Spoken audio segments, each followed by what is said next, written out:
5 punições em 2 dias. Audi zerada. Red Bull desclassificada. Ferrari penalizada.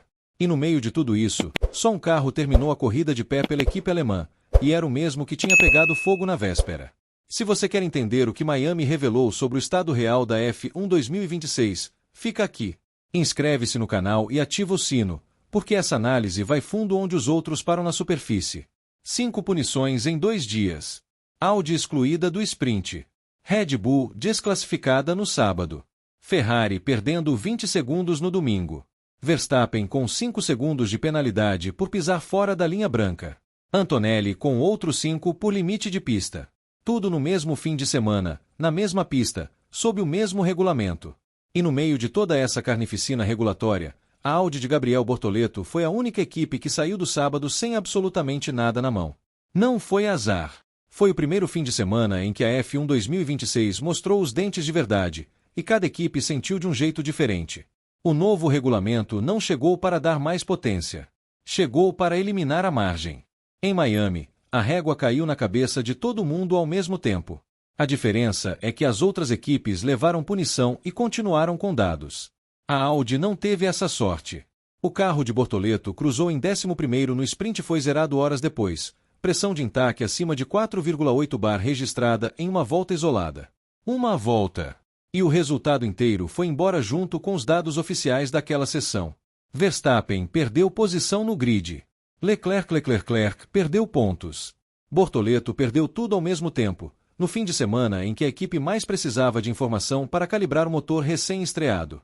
A Audi se tornou o caso mais comentado do paddock naquele fim de semana. E o motivo não foi a punição em si, foi o que ficou sem resposta depois dela. O contexto que antecedeu o domingo foi de caos operacional puro.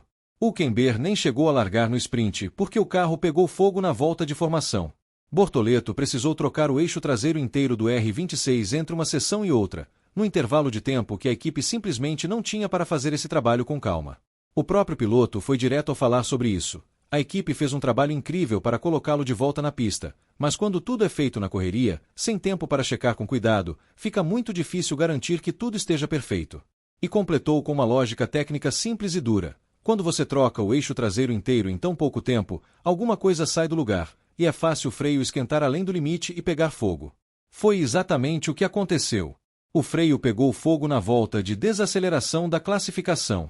Bortoleto parou no traçado, registrou o pior tempo do Q1 e largou em último, na posição 21. No domingo, fez o que ninguém apostava. Ganhou 9 posições, terminou em 12º e foi o único carro da equipe a ver a bandeirada. Depois resumiu tudo com a objetividade de quem passou por uma semana que não deveria existir para um piloto de primeiro ano. Foi um fim de semana sólido pelo que a equipe enfrentou. Trabalharam demais e conseguiram levar o carro até o fim. Mas o que ele não disse é o que importa mais agora. Mesma pista, mesma régua, 5 equipes punidas. Porque só a Audi saiu do sábado sem nada na mão. Porque não foi erro isolado, foi padrão de exposição. Sábado de manhã a FIA zera a Audi. Sábado à tarde descalcifica a Red Bull. Domingo à noite tira pontos da Ferrari. Não foi uma sequência de coincidências. Foi o primeiro fim de semana com os ajustes de Miami ativos e todo mundo tentando encostar no limite ao mesmo tempo, sem saber exatamente onde esse limite estava. A diferença é que as outras equipes perderam uma sessão. A Audi perdeu o sábado inteiro. Os ajustes reduziram o limite de colheita na classificação e expandiram o superclipping, estreitando a janela operacional exatamente na semana em que a Audi estreava seu pacote completo, sem equipe cliente para cruzar dados, sem histórico de corridas para calibrar os sensores, sem margem para absorver um erro. Os pilotos de ponta descreveram a mesma regra de 3 formas completamente diferentes, e esse contraste diz tudo sobre o estado do regulamento. Verstappen foi direto. Com as mudanças feitas, para ele é mais como um coçãozinho. Reconheceu que a Fórmula 1 é muito complexa e política, mas manteve o diagnóstico após a corrida. O carro ainda pune. Quanto mais rápido você faz a curva, mais lento você fica na reta depois. Não era para ser assim. Mas admitiu que pelo menos o carro está um pouco melhor, então está menos estressante para guiar. Norris foi na mesma direção, só com mais irritação evidente. Ainda não dá para acelerar o tempo todo. Ainda há trechos onde quanto mais rápido você vai, mais você é punido. Foi honesto ao reconhecer que não acredita que isso tenha conserto real sem retirar a bateria do equilíbrio. E concluiu, é um passo à frente, mas a categoria sempre vai reclamar. Russell veio com um discurso completamente oposto.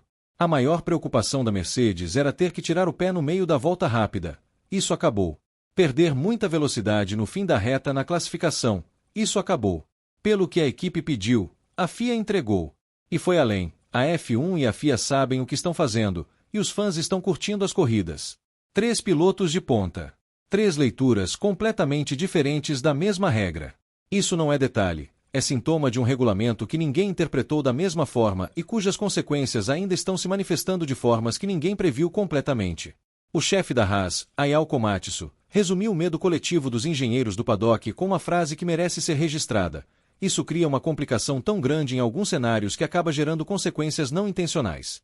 No longo prazo, o regulamento precisa ser simplificado de verdade.